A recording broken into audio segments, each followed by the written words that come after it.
MIS 301 News. This is Srija and Ella here with a breakthrough report about a trending topic, the sharing economy.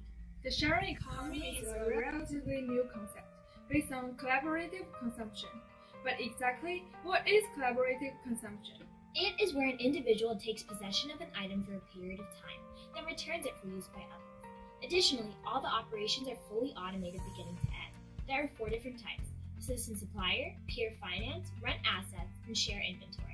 Exactly. Also, the cost is divided across the larger group as the purchase price is recouped through renting or exchanging.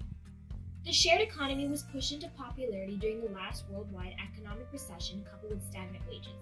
Customers were in search of low-cost alternatives to conventional products, while people were looking for new sources of income. Because this industry is still so new, participation raises many questions in terms of how to ensure and whether people are considered independent contractors or employees. Additionally, there is much opposition from incumbent industries and neighborhoods. So, how does this work in the real world? Yeah, let's turn to our specialist Ethan to take a look at a poster child for the sharing economy, Airbnb. Airbnb is a hospitality booking platform that connects people who'd like to rent a place to stay for a short period of time. They compete directly with the hotel industry for these short accommodations. To book a place, go to airbnb.com, then enter dates you'd like to stay and the location where you'd want to stay. You also need to enter how many guests you will have. So let's say I'd like to visit New York City from November 23rd to November 27th. I'd like to stay in a nicer apartment, so I change the price range. There's also an option to add more filters. For instance, you can choose to stay in a house, apartment, bungalow, or guest house. Once you choose your house, you will need to make sure that it has good reviews and fits your needs.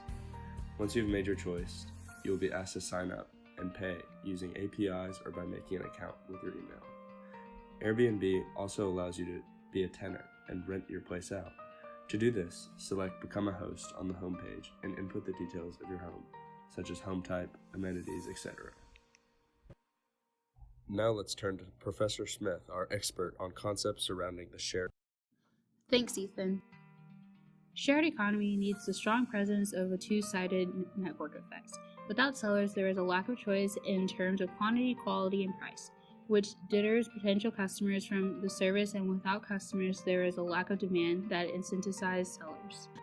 However, once the network is established either through virality or incentives, shared economy enjoys a long tail due to the limited nature of listings that sellers can provide. Even if a good or service isn't in demand at the moment, a customer is still likely to encounter it on the platform. Airbnb is a rent asset shared economy in which an owned property is leased out among customers who are looking for cheap alternatives to hotels. The owners are incentivized to rent out property in order to distribute costs among users and potentially gain profits. And the host can offer anything ranging from outdoor tents to castles, which contributes to the long tail of offered goods. But since Airbnb is a centralized platform through which sellers and buyers interact, there are some issues with transaction service fees and data privacy. For example, Airbnb takes a 3% service fee from the host and a 6 to 12% service fee to customers. In addition, Airbnb utilizes GPS data from our mobile phones to predict traveling patterns, which when fallen into the wrong hands could be detrimental for users. Blockchain can be used to solve these two problems. Publicly distributed transaction ledgers only require minimum transaction fees and allow user privacy. Today we're here on UT campus to look at Lime scooters that seem to be taking over. The app is simple. You just go on with your phone, use the QR code, and ride.